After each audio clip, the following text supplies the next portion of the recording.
Hello everyone. आज हम लोग क्लास 10 मैथ विषय के अंतर्गत एक बहुत ही यूनिक टॉपिक लेके आए हैं, त्रिकोणमिति के कुछ अनुप्रयोग, जिसमें कि आपको ज़्यादातर देखने को वर्ड प्रॉब्लम मिलेगा। वर्ड प्रॉब्लम बच्चे करते क्या हैं कि उसको पढ़ना ही नहीं चाहते, पढ़ते हैं तो हिंदी की तरह पढ़ते हैं। आज इसको हम ये बताएंगे कैसे पढ़ा जाए, कैसे नोट किया जाए, इस पर थोड़ा हम फोकस करेंगे। हमारा वीडियो आज के लिए इसी पर डिपेंड होगा। सबसे पहले हम बताएंगे कि उसमें उन्नयन कोण क्या होता है, अवनमन कोण क्या होता है। दो ऐसे शब्द उसमें हैं, उन्नयन कोण अवनमन कोण को समझाने का प्रयास करेंगे। इसके बाद वर्ड प्रॉब्लम में आपको पढ़ करके कैसे उसकी वैल्यू को नोट किया जाए, क्या पूछ रहा है, ये हम पहले बताने का प्रयास करेंगे। जिसमें कि आपकी टॉपिक होगी त्रिकोणमिति के कुछ अनुप्रयोग। टॉपिक का नाम है त्रिकोणमिति के। जैसा कि आप जानते हैं कि त्रिकोणमिति नाम सुन करके ही कुछ लोगों के सिहरन पैदा हो जाती है शरीर में, वो कांपने लगते हैं त्रिकोणमिति। लेकिन हाँ, कुछ बच्चे जो पढ़ने वाले हैं उनके लिए कोई दिक्कत नहीं है। अब पढ़ने वाले तो सभी हैं, बैग तो उठा के सभी आते हैं पढ़ने के लिए, लेकिन किसका दिमाग कहाँ काम करता है। हो सकता है कुछ लोगों को जगाना पड़ता है कि आखिर में हम किस लिए पैदा हुए हैं, कुछ लोग को बताना पड़ता है कि हम किस लिए आए हैं। अरे घबराने की बात है, यहाँ तो जगाना तो हमें भगवान श्री क्या बोलते हैं, हनुमान जी को जगाना पड़ा कि नहीं, आप इतने बलशाली हैं, इतने लंबे हो सकते हैं, इतने छोटे हो सकते हैं। उनको सब बताया गया। तब देखे होंगे कि लंबा होकर के उन्होंने पूरे समुद्र को लांघ दिया और सूक्ष्म रूप धर करके वो अशोक वाटिका में प्रवेश किए थे। यानी बड़ा होना, छोटा होना, अगर यानी कहने का मतलब सोचने की क्षमता जो होती है, हम बड़े प्रश्न छोटे प्रश्न दोनों के बीच यदि सामंजस्य स्थापित करेंगे तो सोचने की क्षमता हमारी क्या हो जाएगी, डेवलप हो जाएगी। तो हम बात करेंगे इसमें त्रिकोणमिति के कुछ अनुप्रयोग, यानी हम इसमें का अनुप्रयोग करना है।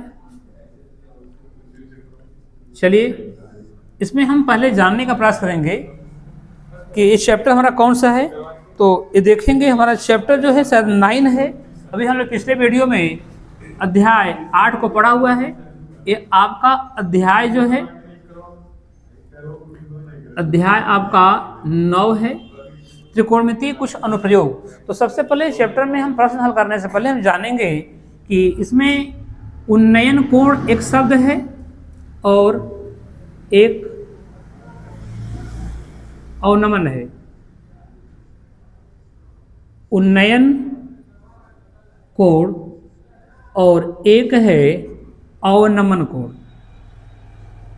ये पहले दोनों कोण को हम समझेंगे। अगर कोई बच्चा ऐसा भी हो जो कि बुक खोलता है लेकिन वहाँ पे उन्नयन अवनमन कोण को देख करके वो बुक उठा के रख देता है, नहीं समझो, हमने इसमें कुछ ट्रिक बनाया हुआ है। देखिए, दो डिफिनेशन आपको देने वाले हैं। एक कह रहा है कि उन्नयन, तो मेरा ट्रिक बनता है ऊपर नयन, यानी आपको नयन का किसी वस्तु को देखने के लिए ऊपर करना पड़ता हो, यानी हम ऊपर देख रहे हैं तो उन्नयन कोण। यदि वही चीज हम बात करें अवनमन कोण की, तो अवनमन कोण का मतलब होता है कि अब वही वस्तु देखने के लिए मुझे नजर क्या करे, झुकानी पड़े, वो अवनमन कोण। यानी नजर को झुकाना है, गर्दन नहीं झुकाना है। जैसे मैं यहाँ पे स्ट्रेट खड़ा हूँ तो मैं सीधे अपनी गर्दन को स्थिर रखते हुए यदि हम अपनी आंख को ऊपर करते हैं तो आपका क्या बनाएगा, उन्नयन कोण। लेकिन मैं गर्दन को बिना हिलाए यदि अगर देखा जाए, मैं सीधे अपनी नज़र को नीचे करता हूं तो यानी क्या बनाएगा, वो अवनमन कोण बनाएगा। ये तो हमारी बेसिकली ऐसी डिफिनेशन होगी उन्नयन और अवनमन की। लेकिन आपके जैसे बुक के माध्यम से पढ़ाया जाता है उन्नयन कोण क्या होता है। तो उन्नयन कोण कहता है कि यदि किसी क्षैतिज तल, किसी भी क्षैतिज तल से, ऊर्ध्वाधर की बात नहीं कर रहे, हम बात कर रहे हैं क्षैतिज तल की। यदि क्षैतिज तल से किसी वस्तु को देखने के लिए हम अपनी नज़र को ऊपर करते हैं, यानी आप इस क्षैतिज तल, ये आपका क्षैतिज तल है,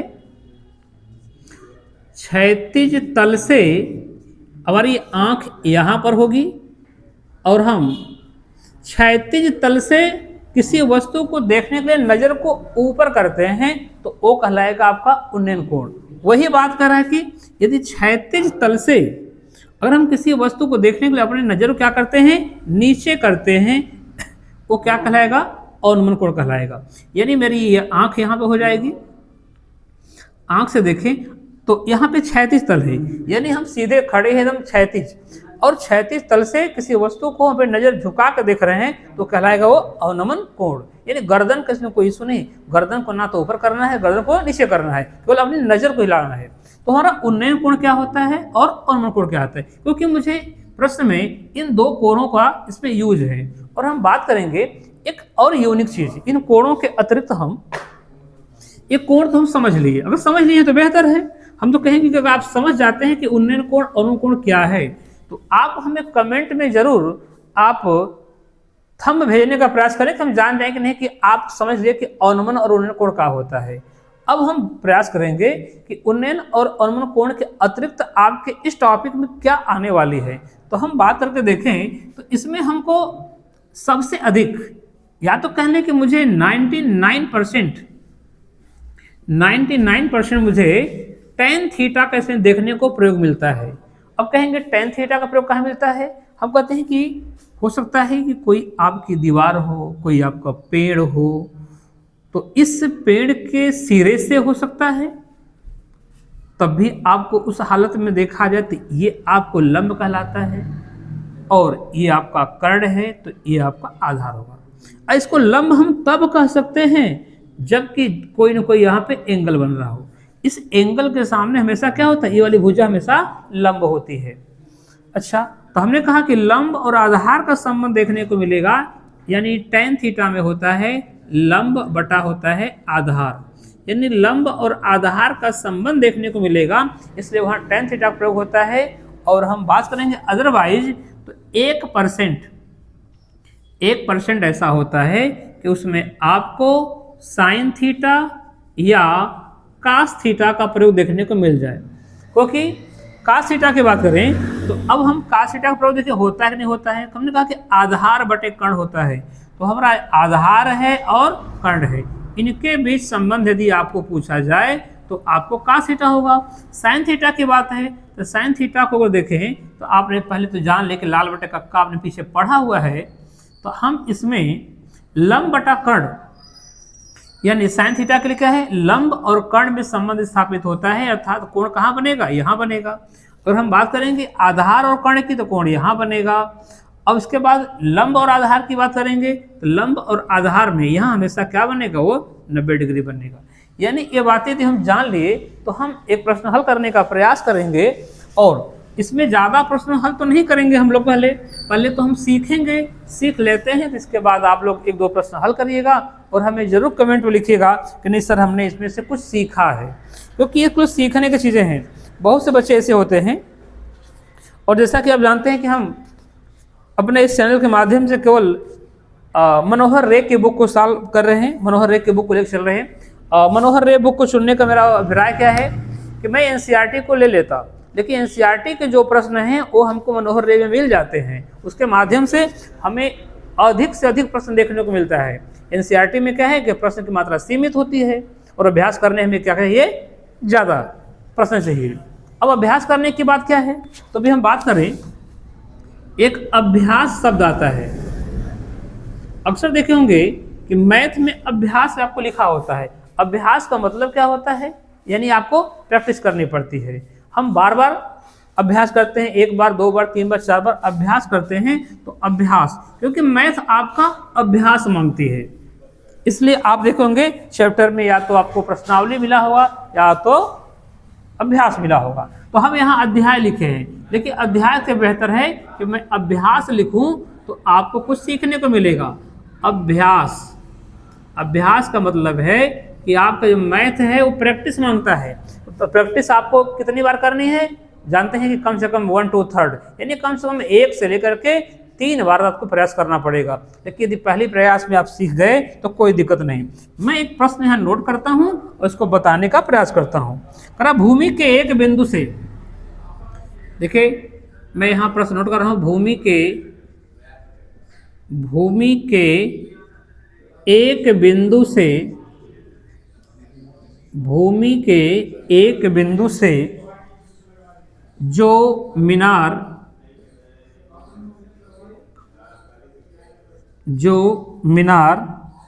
के पाद बिंदु से के पाद बिंदु से 30 मीटर की दूरी पर है। 30 मीटर की दूरी पर है। 30 मीटर की दूरी पर है। मीनार के शिखर का उन्नयन कोण, मीनार के शिखर का उन्नयन कोण, मीनार के शिखर का, मीनार के शिखर का उन्नयन कोण, उन्नयन कोण 30 डिग्री है, डिग्री है।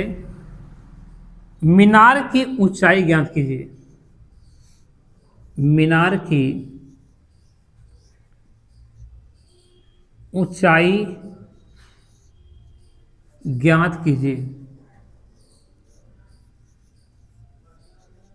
अब हमें मीनार की ऊंचाई पूछ रहा है और हम यहाँ पे प्रश्न को नोट कर लिए। अब हम प्रयास करेंगे कि हल करने से पहले सबसे पहले ये देख लें कि मुझे कौन कौन से बिंदु मिले हैं। कह भूमि के एक बिंदु से, यानी भूमि पर कोई एक बिंदु है, जैसे कह रहा है कि भूमि पर कोई एक बिंदु है, मैंने बना लिया कि भूमि पर कोई एक बिंदु है।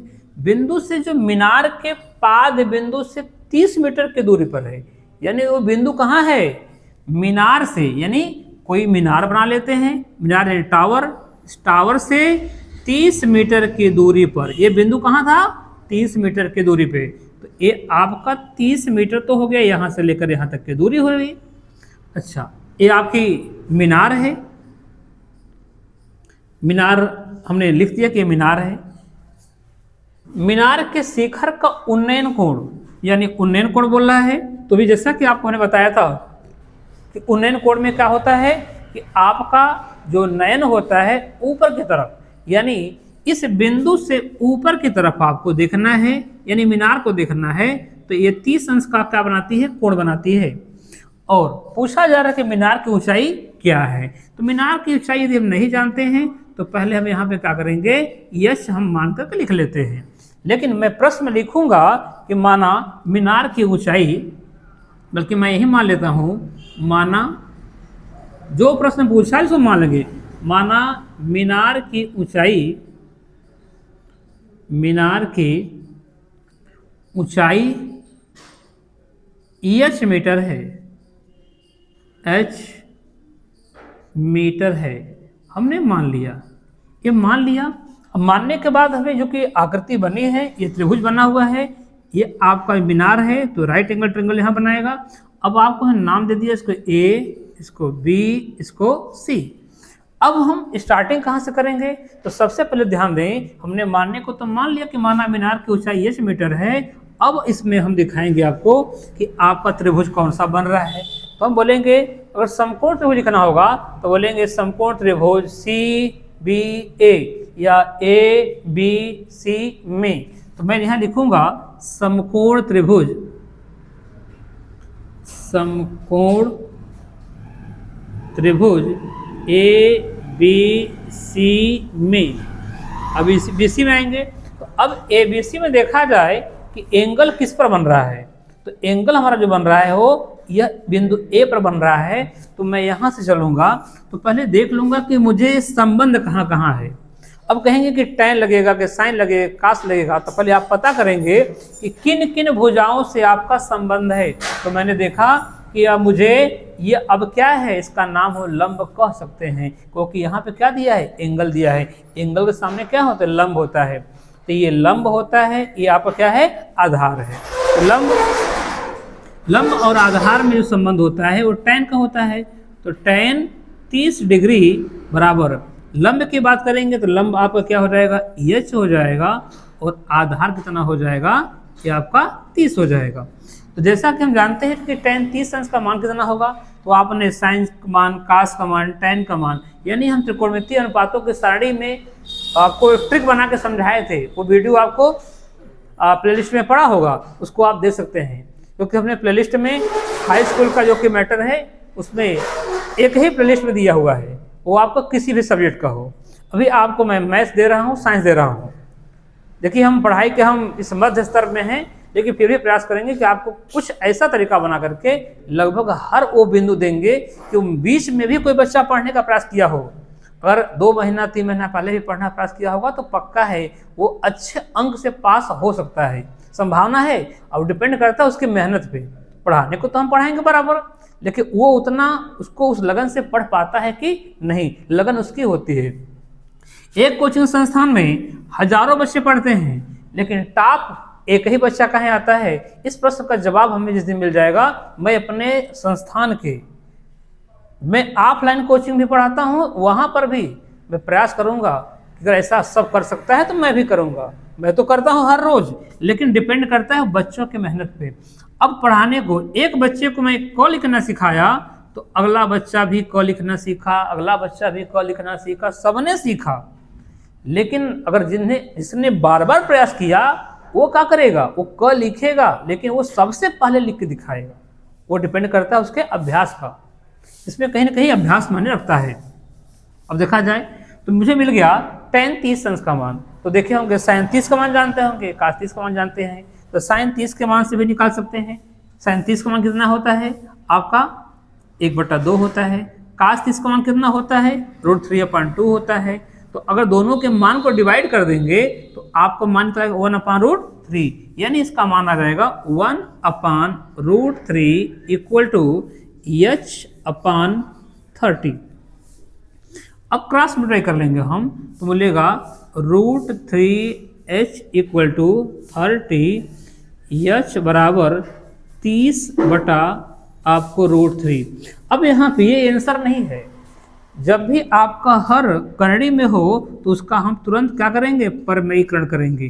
करड़ी में 3 का गुणा ऊपर भी करेंगे, करड़ी में 3 गुणा नीचे भी करेंगे। तो h बराबर हो जाएगा 30 करड़ी में 3 बटे इसका मल्टीप्लाई करेंगे तो कितना हो जाएगा 3 से कटेगा कितना आएगा? तो आपको h बराबर होएगा 10√3 मीटर, ये आपकी ऊंचाई हो जाएगी। ये आज हमने स्टार्ट किया है, प्रयास करेंगे कि आप लोग आगे के प्रश्नों को हल करने का करेंगे, नहीं तो मैं आपको 4 प्रश्न और हल करके अभ्यास कराऊंगा। जरूरी नहीं कि मुझे सारे प्रश्न वर्ड प्रॉब्लम में हल कर लिए जाएं, मैं आपको तरीका अगर समझा देता हूं, आप करना सीख गए तो आप भी आगे के प्रश्नों को छोड़ सकते हैं। अब हम लोग कुछ प्रश्नों को आपको अगले वीडियो में लेकर के आएंगे, और आज के लिए धन्यवाद।